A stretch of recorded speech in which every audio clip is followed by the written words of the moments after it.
Bom dia, meu querido irmão e amigo. Tudo bem? Como vai você? Aqui é o seu irmão Leiva Martins, de Brasília, Distrito Federal, no Brasil.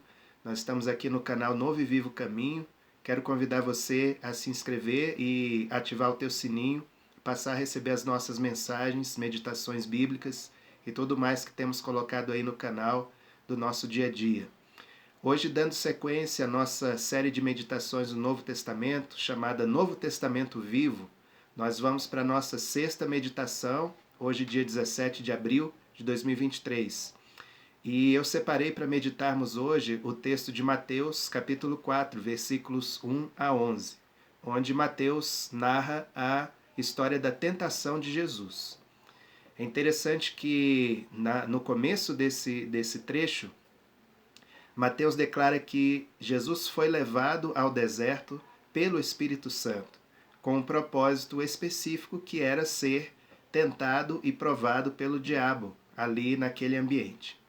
E o texto paralelo a esse, de Lucas capítulo 4, versículos 1, 2 e seguintes, Lucas declara que Jesus foi levado ao deserto e ali no deserto ele foi guiado pelo Espírito Santo. Então isso já é uma lição maravilhosa para nós, sabermos que o Espírito Santo, ele nos conduz a períodos de provação na nossa vida, mas o Pai, ele não nos deixa sozinhos durante esses períodos. Ele está conosco nos nossos desertos, guiando, direcionando e dando-nos o livramento em cada tentação que passarmos. E com isso nós somos fortalecidos pelo Espírito Santo no deserto. Essa foi a experiência de Jesus, Filho de Deus, mas ali encarnado enquanto homem, passando por todas as tentações e provações como nós, seres humanos, passamos. O autor de Hebreus confirma essa ideia de que Jesus sofreu todas as coisas semelhantes a nós, porém sem pecado. Então Jesus passou, enquanto homem, por essas privações, mas não passou sozinho, porque o Pai sempre estava com ele. Aleluia. E nessas tentações de Jesus, aqui em Mateus, quando eu leio, eu consigo identificar nas três tentações de Jesus as três grandes áreas em que constituem o ser humano, né? O corpo, a alma e o espírito. Né? Eu creio na palavra de 1 Tessalonicenses 5,23, que declara que nós somos assim constituídos de corpo, alma e espírito. E a gente vai ver nas tentações de Jesus Cristo que ele foi tentado nessas três áreas, no corpo, na alma e no espírito. E a grande sacada aqui desse texto é que Jesus ele foi tentado a suprir necessidades do corpo, da alma e do espírito, não segundo a vontade de Deus, mas segundo as propostas e sugestões do adversário, do diabo. E nós vamos ver como é que Jesus enfrentou essas coisas, meditando nesse trecho. Eu vou ler os versículos 1 a 11 do capítulo 4 de Mateus, separando nessas três sessões, as três tentações de Cristo. Então vamos lá para a primeira tentação. Está lá em Mateus 4, versículos 1 a 4. Eu vou ler para você. Diz assim: A seguir foi Jesus levado pelo Espírito ao deserto para ser tentado pelo diabo. E depois de jejuar 40 dias e 40 noites, teve fome. Então o tentador, aproximando-se, lhe disse: Se és filho de Deus, manda que estas pedras se transformem em pães. Jesus, porém, respondeu: Está escrito: Não só de pão viverá o homem, mas de toda palavra que procede da boca de Deus. Então essa foi a primeira tentação de Jesus Cristo.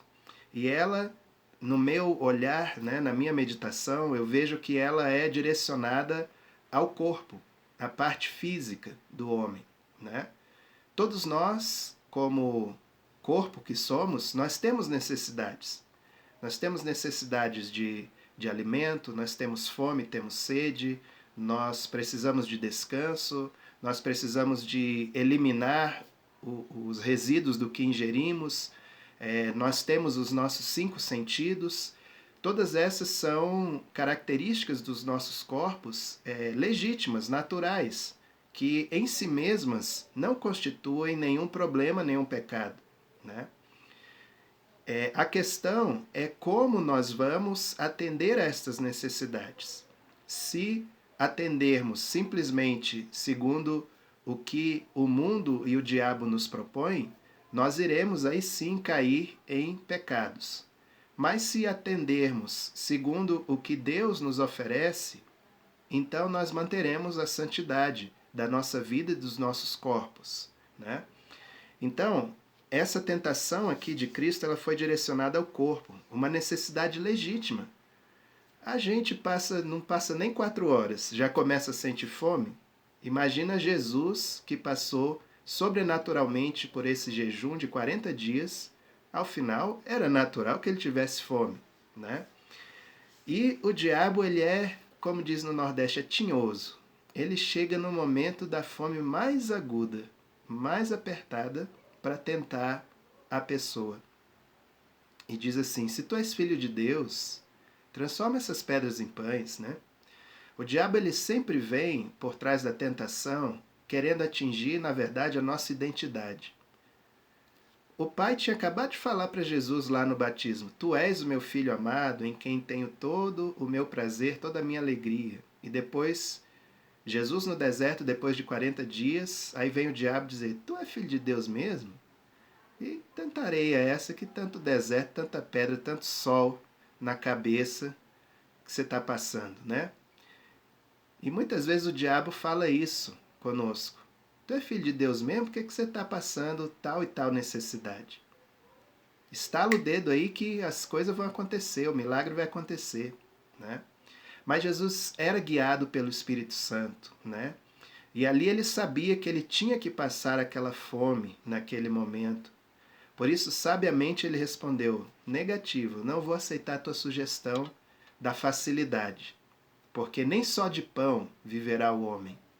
O homem não vive só do que é material, só do que ele consegue correr atrás, trabalhar e conquistar. O homem vive pela palavra de Deus. E o Filho de Deus, legítimo, ele vive pela palavra de Deus. Ele está submisso à palavra de Deus até para comer e beber, até para suas necessidades físicas legítimas mais básicas, ele submete a sua vida ao governo de Deus. Se Jesus tivesse aceitado ali por um segundo que fosse a sugestão, a proposta do diabo, ele estaria se sujeitando àquela palavra maligna e perderia a sua autoridade naquele momento.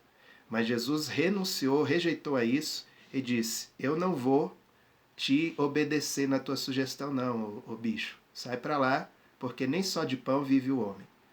Eu continuo passando fome, mas obediente ao Senhor. Isso é fé, queridos. Isso é fé.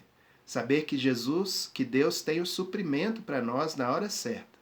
Às vezes a fome aperta mesmo. Às vezes dá vontade de estender a mão e resolver do nosso jeito. Mas espera em Deus. Espera em Deus. Porque Deus proverá, sim, o pão na hora certa. Nós vamos ver isso no final dessa meditação. Mas o diabo é isso, ele quer que a gente atenda, supra as nossas necessidades físicas de maneira independente à vontade de Deus. E se a gente corresponde a essa sugestão dele, aí a gente peca, realmente.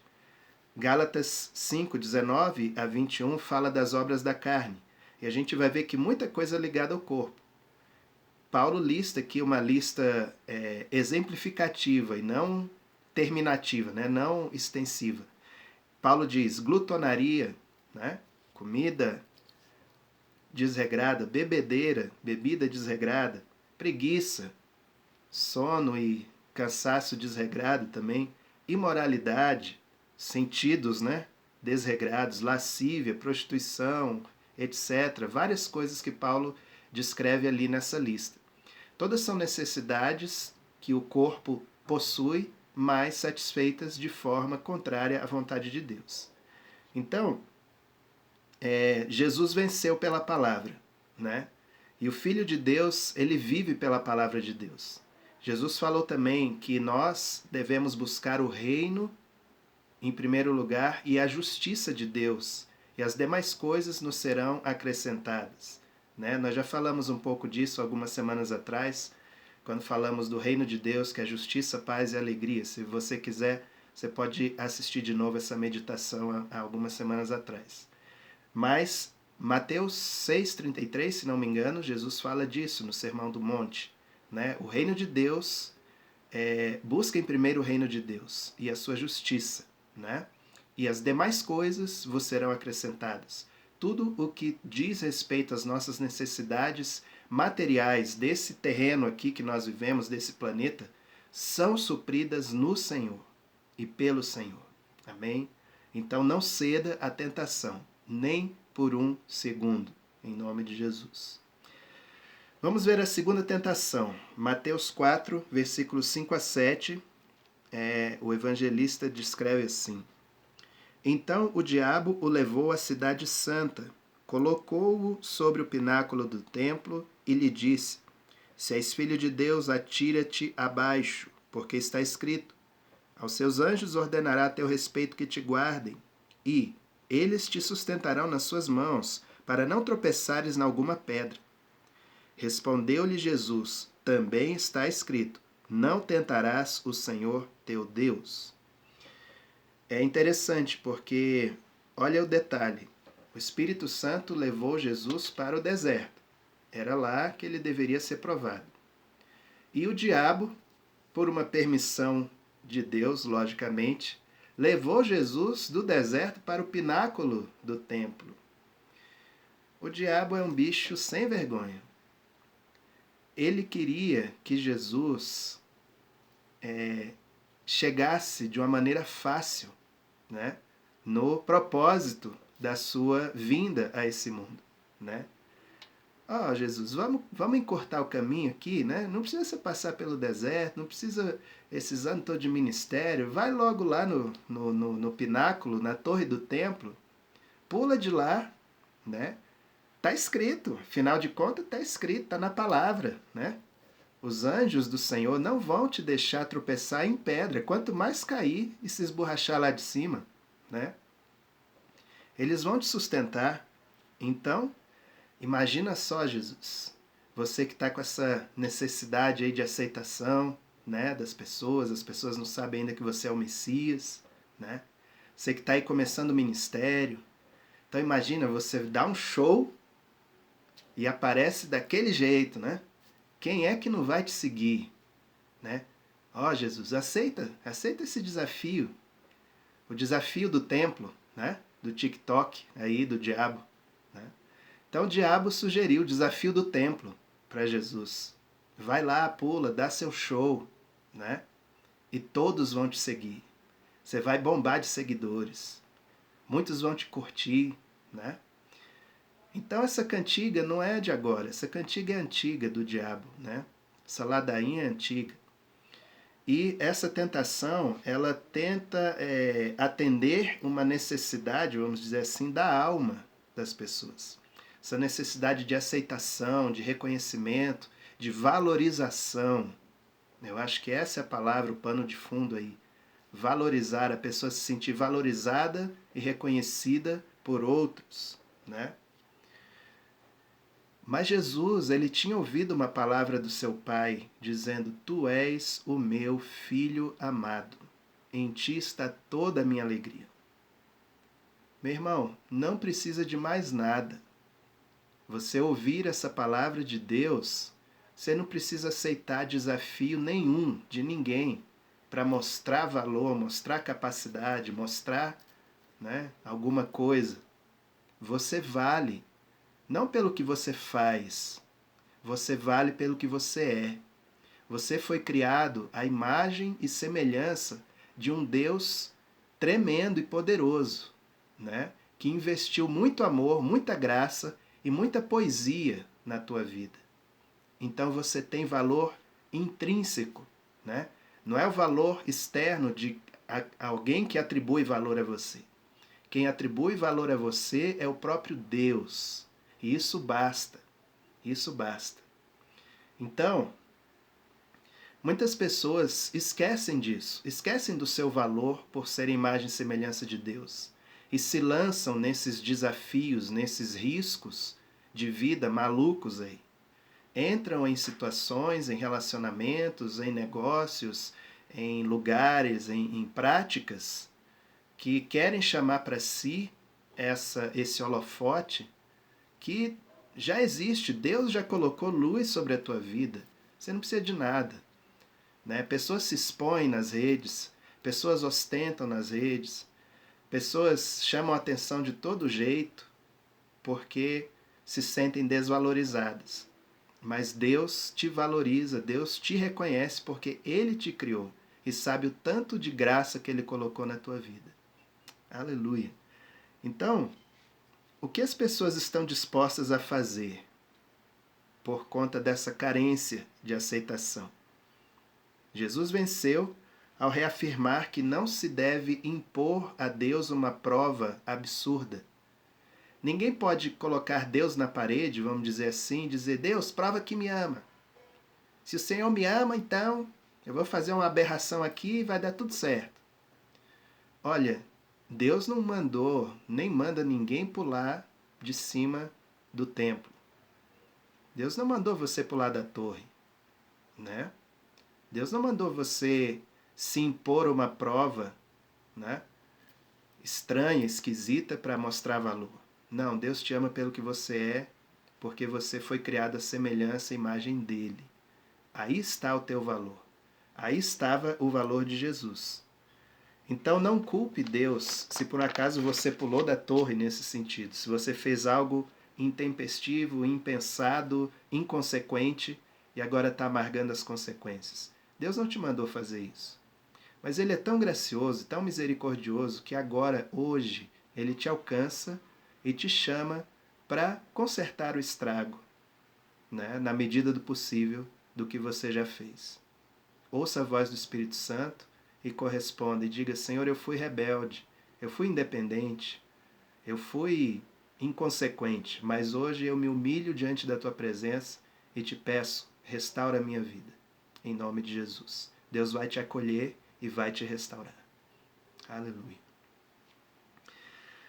A terceira tentação, Mateus 4, de 8 a 10, a Bíblia diz assim: Levou-o ainda o diabo a um monte muito alto, mostrou-lhe todos os reinos do mundo e a glória deles, e lhe disse: Tudo isso te darei, se prostrado me adorares. Então Jesus lhe ordenou: Retira-te, Satanás, porque está escrito: Ao Senhor teu Deus adorarás, e só a ele darás culto. Com isto o deixou o diabo, e eis que vieram anjos e o serviram. Veja que, pela permissão do Pai, o diabo ainda levou Jesus para um outro lugar, um monte muito alto. Aqui não está claro se era um lugar físico ou espiritual. O fato é que deste lugar se via todos os reinos de todos os lugares, de todas as eras.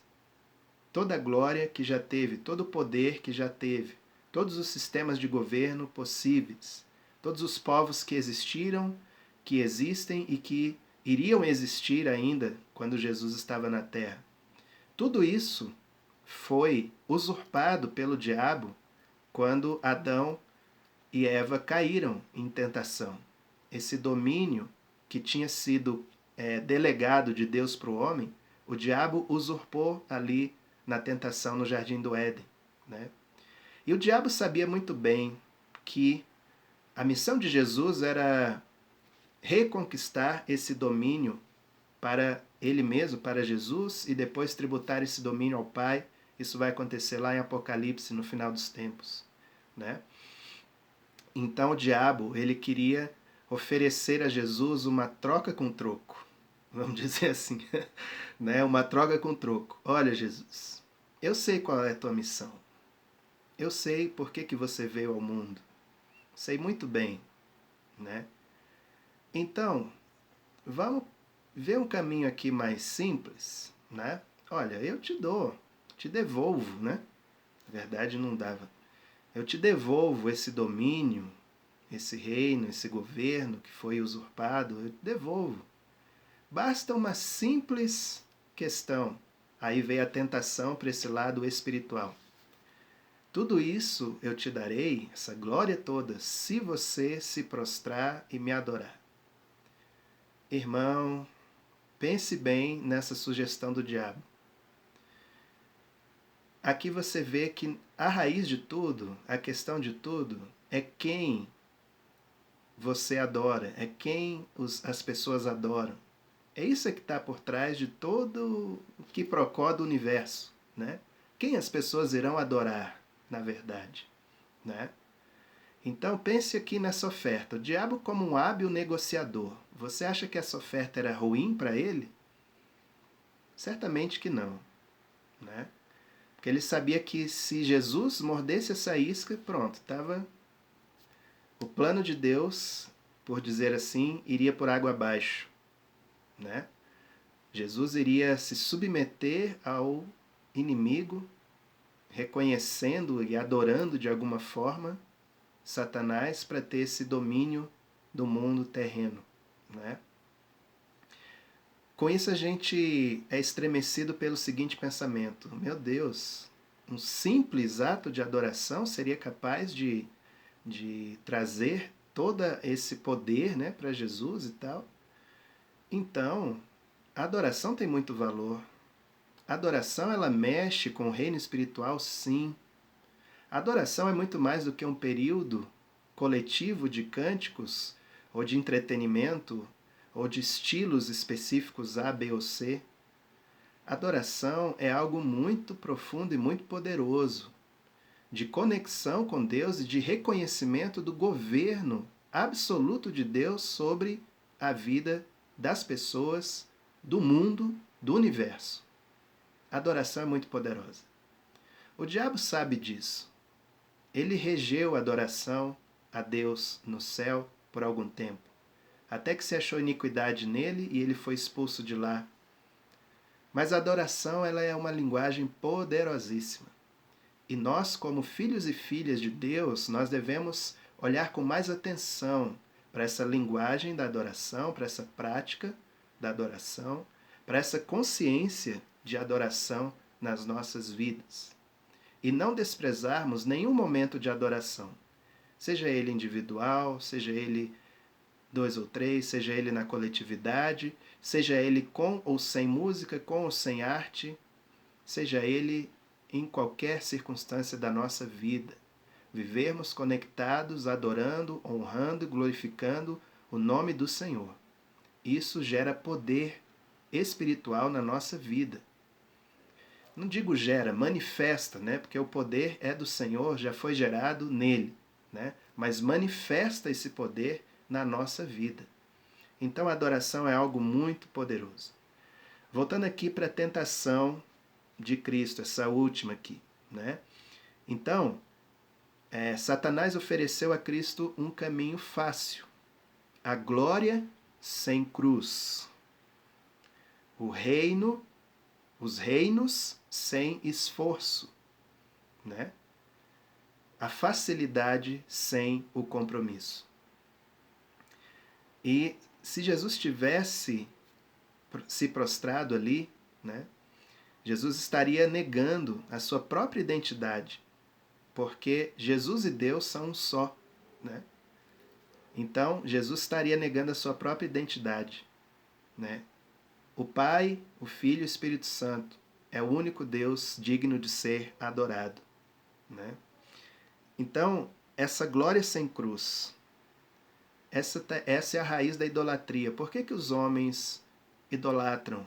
Por que os homens criam deuses paralelos? Porque você pode observar que os deuses paralelos, eles não são morais, absolutamente morais, né? Os deuses paralelos sempre fazem concessões à natureza pecaminosa humana. Mas o Deus de Israel, o Deus Pai de nosso Senhor Jesus Cristo, é um Deus santo, que, ao contrário de descer ao nosso padrão de moralidade e de vida, ele faz com que a gente se eleve ao padrão dele. A luz se manifestou aos homens, mas os homens amaram mais as trevas do que a luz, porque as suas obras eram más. Então os homens amam as trevas por natureza corrompida, e aí criam ídolos, que são segundo o seu entendimento, segundo a sua prática, segundo as suas trevas. Por isso a idolatria é um pecado frontal contra Deus. Por isso a idolatria é tão grandemente rejeitada e rechaçada, tanto no Velho como no Novo Testamento, né? Porque a idolatria, ela tira Deus do foco, coloca ídolos, e com isso ela também denigre, diminui, achata essa imagem de Deus na vida do homem. Porque nós nos tornamos semelhantes àquele a quem adoramos. Se você persevera em adorar a Deus, a seguir a Cristo, ser cheio do Espírito Santo, o teu interior, a tua vida vai sendo transformada e moldada à vida dele, né? Cada vez mais a semelhança de Cristo vai se manifestando na tua vida. E da mesma forma, como o Salmo 115 diz, quem adora a ídolos se torna semelhante a eles, né? Então a idolatria é um pecado terrível, né, diante de Deus. Ela achata o ser humano e o reduz a um boneco, sem alma, sem identidade. Mas Jesus venceu a tentação, aleluia, da idolatria, porque ele conhecia o único digno de adoração. Arreda, Satanás, sai fora, porque ao Senhor teu Deus adorarás e só a Ele servirás, só a Ele darás culto, só a Ele reconhecerás como o único digno de receber glória, honra e poder. Aleluia. Aí no versículo 11, para fechar essa meditação, a Bíblia nos diz assim, Mateus 4:11. Com isto o deixou o diabo, e eis que vieram anjos e o serviram. Com isto o que, queridos? Com esta palavra de adoração a Deus. Olha o poder da adoração manifestando sobrenatural na nossa vida. Quando Jesus repreendeu o diabo por meio da adoração a Deus, vieram os anjos e serviram a Cristo. Oh, aleluia! Nem só de pão vive o homem, mas de toda palavra que procede da boca de Deus. Então aqui, na hora certa, no momento certo, veio o pão, veio o suprimento, no meio da adoração. Aleluia! Eu acho isso tremendo. Eu vou te falar, eu tenho experimentado isso na minha vida, né?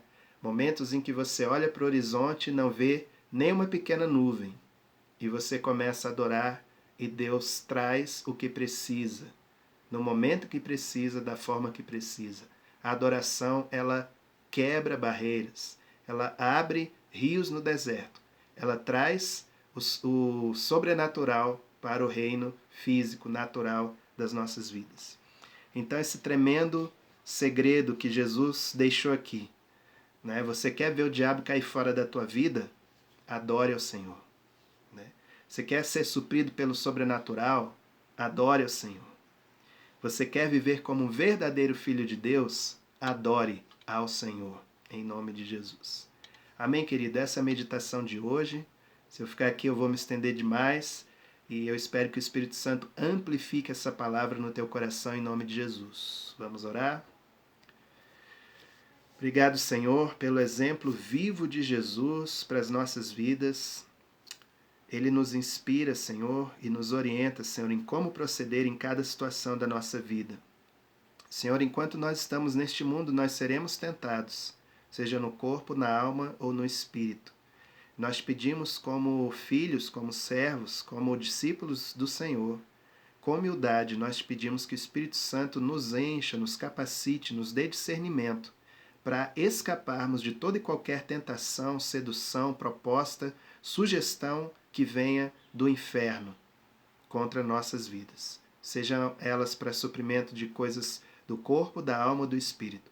Fortalece a cada um que ouvir esta palavra, onde esta palavra chegar, aos de perto, aos de longe, aos conhecidos, aos desconhecidos. Que esta palavra seja amplificada pelo poder do Espírito Santo de Deus que está em nós e que se move através de nós. Assim, nós oramos em concordância, em aliança, que venha fortalecimento do Senhor sobre cada um para vencermos toda e qualquer tentação em nome do teu Filho Jesus. Sim, nós te agradecemos. Amém e amém. Glória a Deus. Amém, querido. Muito obrigado por me suportar em amor e ouvir essa palavra. Espero que essa palavra tenha sido útil para a tua vida. Se é útil para você, eu gostaria que você me fizesse um grande favor de compartilhar com 2 ou 3 pessoas que você ama, pessoas que você sabe que precisam ser reavivadas e tocadas por esta palavra. Amém? Se você não assinou ainda, não se inscreveu no canal, por favor, faça isso. E vamos crescendo nessa comunidade, né? Nesse grupo de pessoas que buscam ouvir a palavra de Deus, esse Novo Testamento vivo do Senhor para as nossas vidas. Amém? Deus te abençoe, supra cada uma das tuas necessidades, segundo as tuas riquezas, segundo as riquezas dele em glória, em nome de Jesus, e seja luz.